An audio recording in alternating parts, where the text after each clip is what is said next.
አንድ እስረኛ ከእስር ቤት ቢያመልጥ ነፃነቱን ፈልጎ ነው ይባላል። ይህ እስረኛ ግን ከእስር ቤት ሲያመልጥና ያመለጠበት መንገድ መልሰው እንዲያስሩት ስለፈለገ ነበር። እንዴት ነው አላችሁኝ? ለኔም እንደዛ ነበር የቀረበው። ምክንያቱም ባለፈው እንደነገርኳችሁ አንድ እስረኛ 4 ፖሊሶችን አስረግዟል። ያሁኑ ደግሞ ከእስር ቤት ሲያመልጥ ፖሊሶቹን የእንቅልፍ ክኒን ሰጥቶ ቁልፋቸውን ሰርቆ ከእስር ቤቱ አዲዮስ ብሏቸው ነበር ያመለጠው። አሁን እዚህ ፓርት ላይ እንድታደምጡኝ ይፈልጋለሁ። ይህንን ቪዲዮ ማየት ሲጀምሩ ሁሌም እንደምንለው ላይክ ብላችሁ ጀምሩ። ሰብስክራይብ በተኗንም መጫን እንዳረሱ። ዛሬ በታሪካችን የምናየው ሰው ደግሞ ዘ ሰርፐንት ወይም ደግሞ ዘ ቢኪኒ ኪለር ተብሎ የሚታወቅ ነፍሰ ገዳይ ነው። የዚህ ሰው ትክክለኛ ስም ቻርልስ ሶብራጅ ይባላል። እናም ቻርልስ ሁሌም እንደምንለው ችግር ነበረበት። አያችሁ፣ ቻርልስ የተወለደው አፕሪል 6 በ1944 ነው። ይሄ የተወለደባት ቀን እንድትይዙልኝ ይፈልጋለሁ፣ በኋላ ትጠቅመናለች። የተወለደበት ቦታ ደግሞ ሳይጎን ቪየትናም ውስጥ ነበረ።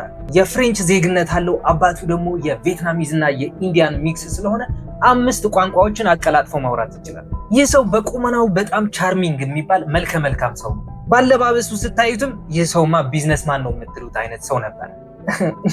የዚህ ሰው ገጽታ ግን ከዛ በላይ የከፋ ነበር። ምክንያቱም ቻርልስ ያልታወቀለት በሚስጥር ውስጥ ለውስጥ የሚሰራቸውን ስራዎች የብዙ ሰዎች ህይወትን ቀጥፏል። እናም ታይላንድ ውስጥ በሚገኝ አንድ ቢች ወይም የባህር ዳርቻ ከብዙ ሀገራቶች የሚመጡ ሰዎች የሚሰባሰቡበት ነበር። ይህ ቦታ ደግሞ ከቱርኪ፣ ከአፍጋኒስታን፣ ከኔፓል፣ ከታይላንድ ኢቭን ከአውስትራሊያ የመጡ ቱሪስቶች አንድ ላይ ቁጭ የሚሉባት ቦታ ነበረች። በዛን ሰዓት ትልቅዬ ቦርሳ ተሸክመው ምርኩዝ ይዘው ትራቭል የሚያደርጉ ሰዎች ባክፓከርስ ይባላሉ። እናም ታርጌት ያደረገውም እነዛ ሰዎች ነበሩ። እነዛ ቱሪስቶች ሄዶ ሲያናግራቸውም ራሱን እንደ ቢዝነስማን አድርጎ ነበረ አፕሮች የሚያደርጉ፣ ወይም ደግሞ የወርቅ፣ የማዕድን፣ የሌሎች ማዕድናቶች ዲለር እንደሆነ አድርጎ ነበረ ራሱን የሚያቀርቡ። እናም በዚች ፍሬንድሊ በሆነችው አነጋገሩ ካሰመጣቸው በኋላ ምግባቸው ውስጥ ወይም መጠጣቸው ውስጥ የእንቅልፍ ክኒን ወይም መርዝ አድርጎ ይሰጣቸው ነበረ። ግን ደግሞ እነዛ ሰዎች ታርጌት ሲያደርጋቸውም እድሜያቸውም ያይ ነበረ። አብዛኞቹ በ20ዎቹ መጀመሪያ የሚገኙ ሰዎች ነበሩ። አንዳንድ ጊዜም እንደ ቱሪስት ጋይድ ሆኖ ይቀርባቸው ነበር። ለነዛ ሰዎች ጓደኞቹ ካደረጋቸው በኋላ በምግባቸው ወይም በመጠጣቸው ውስጥ መርዝ ወይም የእንቅልፍ ክኒን አስገብቶ ይሰጣቸው ነበር። እናም እሱ ከጠጡ ከበሉ በኋላ ራሳቸውን ይሰጣሉ። ከዛ በኋላ ወርቃቸው፣ ፓስፖርታቸው፣ ቦርሳቸውን ይዞ እልም ብሎ ይጠፋል። ደስ ካሰኘውም አንቆ ውሃ ውስጥ ያሰጥማቸው ነበር። ይመስለኛል እነዛ የሰረቃቸው ፓስፖርቶች እንደ ፌክ አይደንቲቲ ወይም ደግሞ ስሙ ቀይሮ ሌላ ሀገር ሂዶ በዛ በተመሳሳይ ስራ ለመስራት ያግዙት ነበር። ይህ ስራ ደግሞ ሳይታወቅበት ለብዙ ዓመታት ቀጠለበት። ግን እነዛ አንቆ ውሃ ውስጥ ያሰጠማቸው ሰዎች ማዕበሉ ገፍትሮ ወደ ባህር ዳርቻ ሲያወጣቸው ቢኪኒ ወይም ደግሞ ቁምጣ ለብሰው ነበር የሚገኙት። በዛ ምክንያት ነበረ ዘ ቢኪኒ ኪለር ተብሎ ስም የተሰጠ። እነዛ ሰዎች ቱሪስት መስሎ ቢዝነስማን መስሎ ቀጥታ በመላሱ ያሰጥማቸው ስለነበረ ደግሞ ዘ ሰርፐንት ወይም ደግሞ አታላዩ ተብለው ስም ተሰጥቶት ነበር። እነዛ ቁምጣ ወይም ቢኪኒ ለብሰው ባህር ዳርቻ ላይ ይገኙ የነበሩት የሞቱ ሰዎች አብዛኛውን ጊዜ ታይላንድ ውስጥ እያለ የሰራቸው ወንጀሎች ሰለባ የሆኑ ሰዎች ነበር። በሚሰርቃቸው ፓስፖርቶች የሐሰት ማንነት ቢውልድ በማድረግ ወደ ተለያዩ ሀገራቶች ይሄድ ነበር። ለምሳሌ ግሪክ እና አፍጋኒስታን ሄዶበት በነበረ ሰዓትም እዛ የሆነ ወንጀል ሲሰራ ተገኝቶ ታስሮ ነበር። ከዛም ከእስር ቤት ያመለጠበት ሲቹዌሽንም ነበር።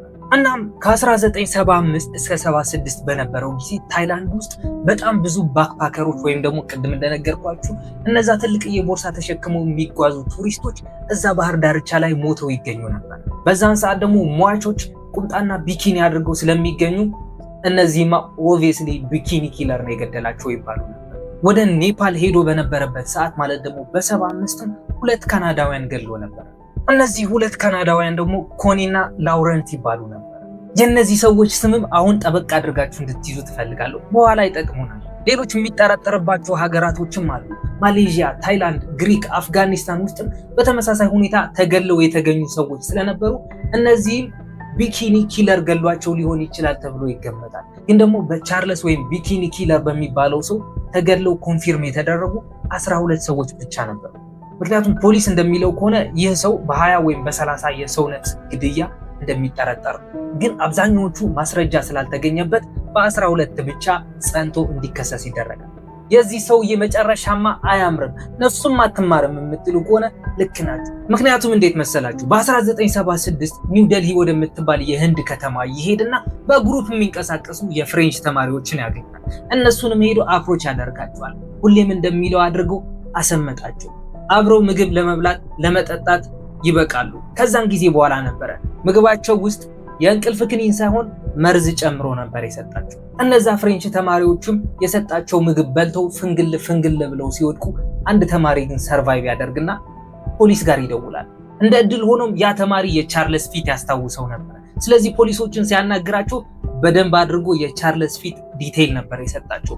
ብዙ ሳያደክማቸውም ፖሊሶቹ ሄደው ቻርልስ በቁጥጥር ስር ያውሉታል። በዛን ሰዓት ቻርልስ ቲሃር ወደ ተባለ እስር ቤት ይገባል። ወደ ቲሃር ተፈርዶበት ሲገባ 12 ዓመት ነበር የተፈረደበት። ግን ከዛ በኋላ ግን ቻርልስማ በቁጥጥር ስር ውሏል እኮ ሲባል አንዳንድ ኬዞች ቀስ እያሉ እየተጓተቱ መምጣት ጀመሩ። ስለዚህ ቲሃር የነበረው ቆይታ እስከ 20 ዓመት ድረስ ከፍ ሊያደርጉ የሚችሉ ኬዞች መደርደር መከመር ይጀምራሉ። ግን ደግሞ እዛ እስር ቤት ውስጥ የነበረውን ኑሮ እንደጠበቀው አልነበረም። ምክንያቱም ለግዠሪ የሆነ ላይፍ ሲኖር ነበር። ጥበቃ ፖሊሶቹ በጣም ኮራፕትድ የሆኑ ሰዎች ነበሩ። ብር ሲሰጣቸው የፈለግከውን ነገር እንድታስገባ የሚያደርጉ ፖሊሶች ነበሩ። ስለዚህ ቻርልስ ቲሃር ውስጥ የሚያደርገው ኑሮ በጣም ለግዠሪ ሆነና የውጭውን ላይፍ መርሳት ጀመረ። ቲቪ ነበረው፣ አልጋው በጣም ያምራል። ኢቭን እዛ እስር ቤት ውስጥ ኩክ የሚያደርገው ምግብ ፖሊሶቹ ቀምሰውት የማያውቁት ምግብ ነበረ። ይህ ሰውዬ ኩክ የሚያደርገው ምግብ ግን ምንሽ እኛ በልተነው ማናቅ ምግብ እሱ ሲበላ አይደብርም ምናምን ይሉ ነበረ ፖሊሶች። ግን ደግሞ ቻርልስ ከታሰረ በ10 ዓመቱ ሊያስፈታው የሚችል የምህረት ፕሮሰስ እየተደረገለት ነበር። ግን ደግሞ መፈታት አልፈለገም። ምክንያቱም እንዴት መሰላችሁ? በፈረንጆቹ በ75 እና በ76 ታይላንድ ሀገር ውስጥ የሰራቸው ወንጀሎች ታይላንድ በደንብ አድርጋ መዝግባለች። ስለዚህ ህንዳውያኖች ይህ ሰው ከእስር እንደፈታችሁት ወደ እኔ እንድታመጡት ብላለች፣ በሞት ቅጣት እንድትፈርድበት። ስለዚህ ቻርልስ የመጣለት ሀሳብ ምንድን ነበረ? ኦኬ እስከ 95 ከታሰርኩኝ እኮ ታይላንድ መንግስት ምህረት ያደርግልኛል ማለት ደግሞ ኬዙ ይዳፈንና ይረሳል ብሎ አስበው ነበር። ስለዚህ ቲሃር ማረሚያ ቤት ደግሞ በዛን ዓመት ሊለቀው ዝግጅቱ እያጠናቀቀ ነበር። እዛ እስር ቤት ለመቆየት ስለፈለገ ግን አዲስ ወንጀል ለመስራት ይወስናል። ምክንያቱም በህንድ መሬት የሰራ ወንጀል በህንድ ሀገር ህግ እንደሚቀጣ ስለሚያውቅ፣ ስለዚህ በዛም ምክንያት ሊፈታ የነበረው ሰው በእስር ያቆዩታል ማለት ነው። እናም አብረውት ከታሰሩት የሄሮይን ስማግለር የነበሩ ከ6 እስከ 10 የሚደርሱ ጀማዎች አብረው በመሆን ለወራት ያክል አንዳንድ የእንቅልፍ ክኒን ማጠራቀም ጀመሩ። የእንቅልፍ ክኒንም አይደለም፣ ሴዳቲቭስ የሚባሉ በጣም ኃይለኛ የሆኑ ድራጎችን ማጠራቀም ይጀምራሉ። አንዳንዶቹ ሴዳቲቮች መጽሐፍ ላይ ቀርጸው እንደዚህ ቆርጠው አስገብተው ወደ እስር ቤቱ እንዲገባ ያደርጉ ነበር። አንዳንድ ሴዳቲቭ ደግሞ አንዳንድ ስማግለሮች እንደሚያደርጉት ፊንጢጣቸው ውስጥ ከተው ያስገቡት ነበረ which is weird። ስለዚህ ቻርልስ እነዚህ መድኃኒቶችን ከሰበሰበ በኋላ ኦቨርዶዙን ከፍ ብሎ ፖሊሶችን እንዳይገድላቸው በማለት እዛ እስር ቤት ውስጥ የነበረችው ድመት ላይ ይሞክረዋል። ድመቲቷን ብሎ ጠራት። ከዛ መድኃኒቱን የተጨመረበት ምግብ ሰጣት። እሱን በልታ ፍንግል ትላለች። ስለዚህ ፕላኑ ምንድን ነበረ? ዛሬ እኮ ልደቴ ነው በማለት ራሱ የሰራው ኬክ ለፖሊሶቹን መስጠት ነበር። ኤንድ ኦፍ ኮርስ እነዛ ሴዳቲቮች ኬኩ ላይ ጨምሮ ማለት ነው። ስለዚህ ማርች 16 በ1986 ዛሬ እኮ ልደቴ ነው ይላቸዋል። ግን ደግሞ እንደነገርኳችሁ ልደቱ አፕሪል ወር ላይ ነበር። ጥበቃዎቹም በጣም ደስ ብሏቸው አብረውት ቆርሰው ይህንን ኬክ መመገብ ይጀምራል። ፖሊሶቹም እየበሉ እያለው ዛሬ ስንት ዓመት ነው ምናምን ሲሉት 42 ዓመት እኮ ነው ምናምን፣ ደስ አይልም 40 መሆን ላይ ምናምን ይላቸው። ቀጣይ ወር እኮ ልትፈቺ ነው ምናምን ይሉታል። እሱም ፈታለው እንዴ። ከጥቂት ደቂቃዎች በኋላ ግን እነዛ ፖሊሶች ይህንን ኬክ በልተው መሬት ላይ ፍንግል ብለው ራሳቸው ይስታል። በዛን ሰዓት እስከ 6 የሚደርሱ ፖሊሶች ነበረ ራሳቸውን ስተው የወደቁት። ስለዚህ እጃቸው ወደኋላ አስሮ የበሮቹን ቁልፍ ከኪሳቸው አውጥቶ መሮጥ ይጀምራል። መረጋጋት ባለበት ቦታ ደግሞ ረጋ ብሎ መራመድ ይጀምራል። አብረውት ያመለጡ ሰዎችም ነበሩ። እነዛ ሰዎች ያዘጋጇት መኪናም ነበረች። በዛ መኪና እብስ ብለው ይጠፋሉ። እናም ጎዋ የሚባል ቦታ አለ። እናም ወደዛ ቦታ ያቀናል። ግን ኦፕንሊ ሴሌብሬት ሲያደርግ ይታያል። ልክ ፖሊሶቹ አይተውት መጥተው እንዲያስሩት እንደፈለገ አይነት ሰው ነበር። የነበረው ሁኔታ በአጠቃላይ እሰሩኝ የሚል ነበር። እናም ፖሊስ በደረሰው ጥቆማ መሰረት ከ1 ወር በኋላ ማለት ደግሞ አፕሪል 6 ላይ ልክ በተወለደባት ቀን ትክክለኛዋ የልደቱ ቀን ፖሊሶች ይይዙታል። በዛ ምክንያት ደግሞ አዲስ ክስ ይመሰረትበታል ከእስር ቤት በማምለጥና ፖሊሶቹን በመመረዝ። ስለዚህ በእስር ቤቱ ተጨማሪ 10 ዓመት እንዲቆይ የሚያደርገው ፍርድ ይተላለፍበታል። በዛን ሰዓት ታይላንድ ሰዓቷን ማየት ትጀምራለች። 95 ሆነ 96ም ሆነ። ይህ ሰው ግን ሊመጣ አልቻለም። እስከ 97 ድረስ ታሰረና ህንድ በነፃ ታሰናብተዋለች። ከዛ በኋላ የሄደውም ወደ ኔፓል ነበር። በ2003 ኔፓል ውስጥ እየኖረ እያለም በአንድ ጆርናሊስት ወይም በጋዜጠኛ ካትማንዱ በሚባለው ካሲኖ ወይም ቁማር ቤት ውስጥ ሪኮግናይዝ ይደረግና ለፖሊስ ይደወላል።